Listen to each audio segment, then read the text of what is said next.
Саламатсыздар ма балалар? Здравствуйте, 4 А класс. Бүгін сәуірдің 22-сі. 22-ші 22. Сәуірдің 22-сі.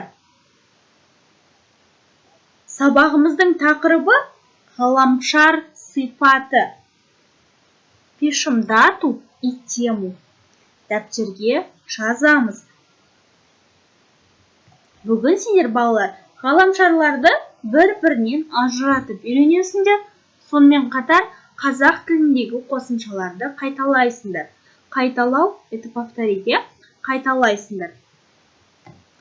Енді балалар, сабағымыздың жаңа сөздермен танысайық. Повторяем за мной. Күн жүйесі.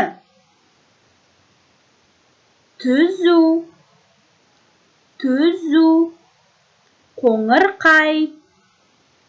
Қоңырқай. Өте жақсы балалар. Теперь пишем эти новые слова. Күн жүйесі, солнечная система, түзу, прямой, прямо, қоңырқай, Сатурн.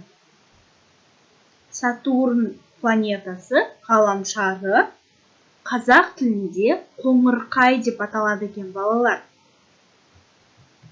Енді оқылым. Мәтін берілген. У нас есть текст. Давайте вместе читаем. Бірге оқиық.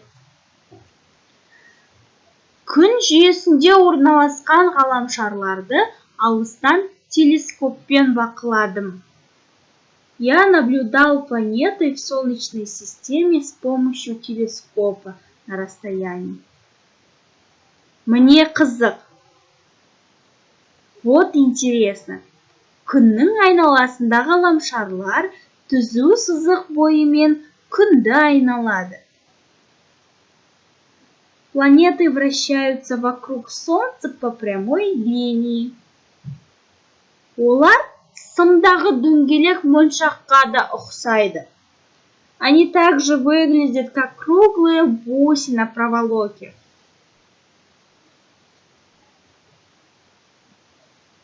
Меркурий мен шолпанды жерден бақылау өте қиын. Меркурий и шолпан очень трудно контролировать с Земли.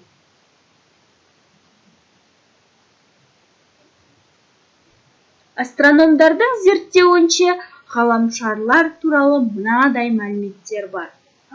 По словам астрономов, следующая информация о планетах. Қоңырқайдың шамамен 60 серігі бар. Сатурн имеет около 60 спутников. Ол ең күрделі сақиналары бар ғаламшар.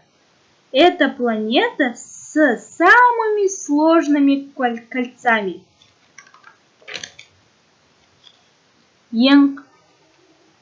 Жердің табиғи серігі Ай. Естественный спутник Земли – это Луна. Ең қызығы, шолпан басқа ғаламшарларға қарсы айналады. Самое интересное, что шолпан поворачивается против других планет. Шолпан күн мен айдан кейінгі ең жарық ғаламшар. Шолпан – самая яркая планета после Солнца и Луны. Балалар, енді мәтінді толықтай өзіміз оқимыз. Күн жүйесінде орналасқан ғаламшарларды алыстан телескоппен бақыладым. Міне қызық, күннің айналасында ғаламшарлар түзу сызық бойымен күнді айналады. Олар сымдағы дөңгелек моншаққа да ұқсайды. Меркурий мен шолпанды жерден бақылау өте қиын. Астрономдардың зерттеуінше ғаламшарлар туралы мынадай мәліметтер бар. Қоңырқайдың шамамен 60 серігі бар. Ол ең күрделі сақиналары бар ғаламшар. Жердің табиғи серігі Ай. Ең қызығы, шолпан басқа ғаламшарларға қарсы айналады. Шолпан күн мен айдан кейінгі ең жарық ғаламшар.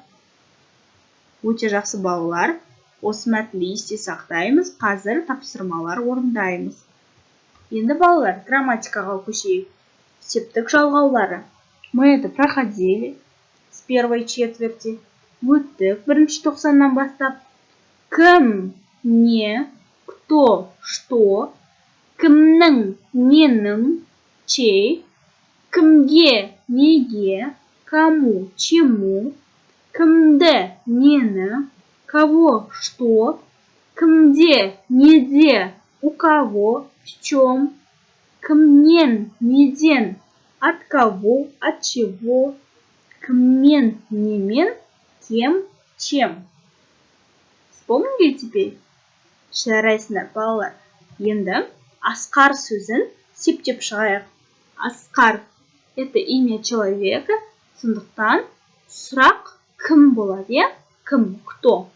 Кім Асқар, кімнің Асқардың, кімге Асқарға, кімді Асқарды, кімде Асқарда, кімнен Асқардан, кіммен Асқармен. Пишем этот образец.